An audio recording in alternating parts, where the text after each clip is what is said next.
Nos circuitos bolsonaristas e afins, a Venezuela se tornou uma pátria comunista, o que explicaria a sua desigualdade social e intensa crise econômica. Nos circuitos petistas, por sua vez, ela é uma pátria que ousou resistir aos grandes interesses internacionais e resistiu a isso através do chavismo. Uma parte da compreensão de que a Venezuela é um país socialista se dá pelo seu extremo combate ao imperialismo dos Estados Unidos, embora muitas vezes isso seja apenas retórico. Por exemplo, a tentativa de George W. Bush em criar a ALCA, Área Livre de Comércio nas Américas, em 2005, que teve uma reunião para isso em Mar del Plata, contou com uma efusiva oposição de Hugo Chávez, que disse "a ALCA al carajo". Mas, ao mesmo tempo, a Venezuela chavista nunca deixou de pagar a dívida externa com os Estados Unidos, por exemplo. Para quem não sabe, atualmente a Venezuela é comandada por Nicolás Maduro, que é o herdeiro político principal de Hugo Chávez, embora não seja o único. O Chávez, por sua vez, é um militar venezuelano que morreu em 2013, que mantém vivo na Venezuela o seu legado através do PSUV, Partido Socialista Unificado Venezuelano. Tá. Mas então peraí. Assim como Hitler lá na Alemanha utilizou o Partido Nacional Socialista, o nazismo, agora tu vai me dizer que o PSUV chavista não era socialista? Calma lá.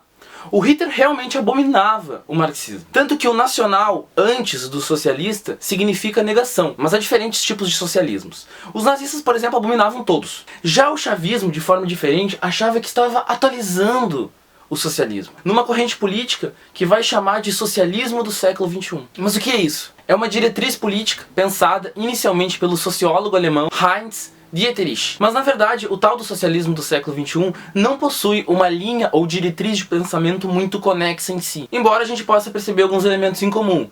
Democracia acima de tudo, uma maior intervenção econômica do Estado e através disso benefícios sociais para todo o povo. Mas como podemos perceber de forma um pouco mais perspicaz, não há nada de novo por aí. E que também, como por exemplo a democracia, o chavismo nunca respeitou muito todos esses elementos. E também é um pouco confuso definir esse cunho do sociólogo alemão, porque por exemplo, o militarismo na Venezuela não é encontrado, por exemplo, no lulismo aqui no Brasil. O que levou no passado, inclusive, ao Bolsonaro aqui no Brasil elogiar bastante a política do Chávez por lá. E nesse sentido, nós não podemos cair no equívoco que cai, por exemplo, o Glauber, do canal Filosofia Vermelha, em afirmar, ao responder esta mesma pergunta, por exemplo, de se a Venezuela é socialista ou não, mas que ela pode estar num processo de transição para tal, de transição ao socialismo. Não. Na prática, isso é esconder o fato de que o PSUV, o Chávez ou mesmo o Maduro estão longe dessa tentativa. E dar essa aposta a esse regime é dizer que eles podem um dia chegar ao socialismo. Eles não estão nesse caminho. E apostar nisso é apostar no fortalecimento de um regime extremamente duvidoso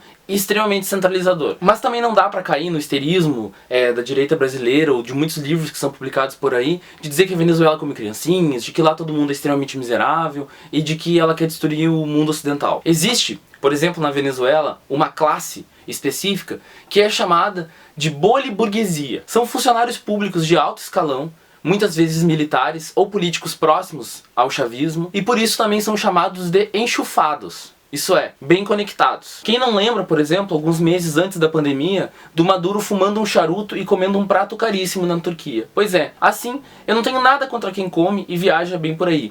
Mas isso é bem preocupante quando mais de 80% da tua população está abaixo da linha da pobreza. Assim, a boliburguesia, isto é, uma mistura de bolivariano com burguesia, o que é uma contradição, mas é uma classe existente de fato, não compra sequer nos mesmos supermercados que parte grande da população compra. Por isso são bastante privilegiados. Sequer frequentam os mesmos lugares e muitos possuem apartamentos em cidades europeias como Madrid.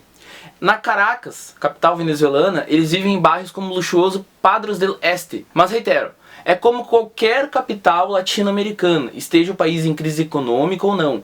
Poucos com muito e muitos com pouco. Quando Karl Marx, Engels ou até mesmo Lenin pensaram o que seria o socialismo, primeira etapa para se chegar no comunismo, eles estavam pensando mais em algo parecido com a Comuna de Paris do que com a Venezuela, obviamente. A Comuna de Paris, que aconteceu em 1871 na França. Sobre ela, o Marx vai dizer: a multiplicidade de interpretações a que a Comuna esteve sujeita e que a multiplicidade de interesses que a explicaram em seu favor mostram que ela era uma forma política inteiramente expansiva, ao passo que todas as formas anteriores de governo têm sido marcadamente repressivas. Era este o seu verdadeiro segredo. Ela era essencialmente um governo da classe operária, o produto da classe produtora contra a apropriadora, a forma política, finalmente descoberta, com a qual se realiza a emancipação econômica do trabalho. Não fosse essa última condição, a Constituição Comunal teria sido uma impossibilidade e um engano. A dominação política do produtor não pode coexistir com a perpetuação da sua escravidão social. A comuna havia, pois, de servir como uma alavanca para extirpar os fundamentos econômicos sobre os quais se assenta a existência de classes e, por conseguinte, a dominação da classe. Emancipado o trabalho, todo homem se torna um trabalhador e o trabalho produtivo deixa de ser um atributo de classe. Isso que eu acabei de ler agora foi escrito no Guerra Civil em França, no seu capítulo 3. Também publicado em 1871. E quanto ao seu conteúdo, eu não tenho muito tempo de entrar nele aqui agora, mas já dá para perceber que a forma de governo que o Marx pensava para a comuna não tem nada a ver com o que ocorre hoje na Venezuela. Muito pelo contrário. No seu momento inicial, o Chávez até falava em comuna, auto-organização do povo, armamento da população, mas isso foi cada vez mais sendo abandonado. A propriedade privada, por sua vez, nunca foi atacada, inclusive é um direito constitucional venezuelano. E a economia venezuelana seguiu sempre sendo rentista, sendo inclusive extremamente dependente do petróleo. Mas então, como que se mantém no poder? Por incrível que pareça, o PIB venezuelano aumentou muito durante os governos chavistas, principalmente entre 2005 e 2010, quando ainda era Chávez que governava o país. Mas precisamos lembrar sempre que um PIB alto não quer dizer uma vida de luxo para a população, mas quer dizer, sobretudo, que uma parte da população pelo menos vive bem. Exemplo. Segundo os dados da FMI, a Índia é a quinta maior economia do mundo, com um crescimento de 6,7 ao ano, que é o segundo maior do planeta, o segundo maior crescimento. E ainda assim é um país com milhares de miseráveis. E óbvio, capitalista. Além disso, desde que o chavismo entrou no poder, pelo menos 2 tentativas diretas de golpe seguidos de invasão dos Estados Unidos assolaram o país, o que fortaleceu muito a ideia de que com esses a Venezuela não ia se tornar uma colônia yankee. Outra farsa que geralmente se espalha nas redes sociais é de que a Venezuela era um país próspero, por causa do petróleo, e hoje é um país destruído. Tanto não é assim que o ponto considerado de nascimento do chavismo foi o chamado Caracaço, uma explosão social massiva que ocorreu na capital venezuelana no início de 1979 por causa do aumento do custo de vida.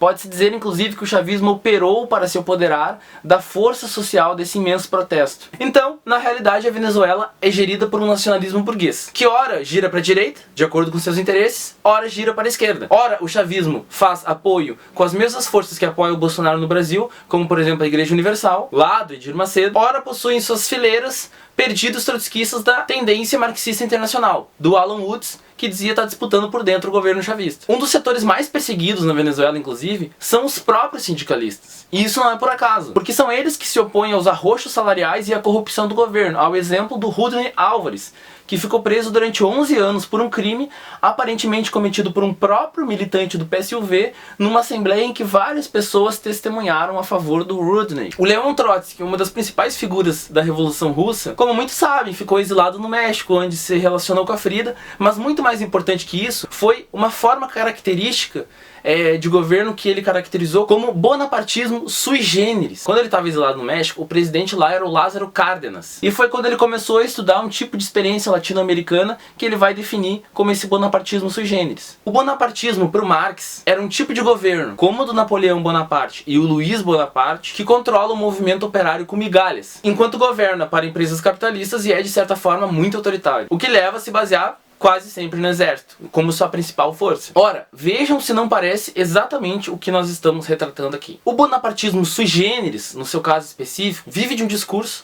que ora oscila à direita e ora oscila à esquerda. Às vezes com alianças com grandes capitalistas e às vezes com expropriações, isso é, estatizações de empresas multinacionais capitalistas. Por isso, inclusive, que ele é um regime quase sempre instável e muito opressor. Curiosamente, a ideia de socialismo do século XXI, que inspirou partidos como o PSOL a surgir, com a ideia de que o marxismo ou leninismo era algo ultrapassado e necessitava de uma superação, repetiu os mesmos sensos comuns do equivocado entendimento de socialismo do século XX. Isso é, estereótipos como filas para comprar itens básicos, desigualdade econômica crônica, fome, muita fome, enquanto uma pequena elite vive muito bem às custas de tudo isso.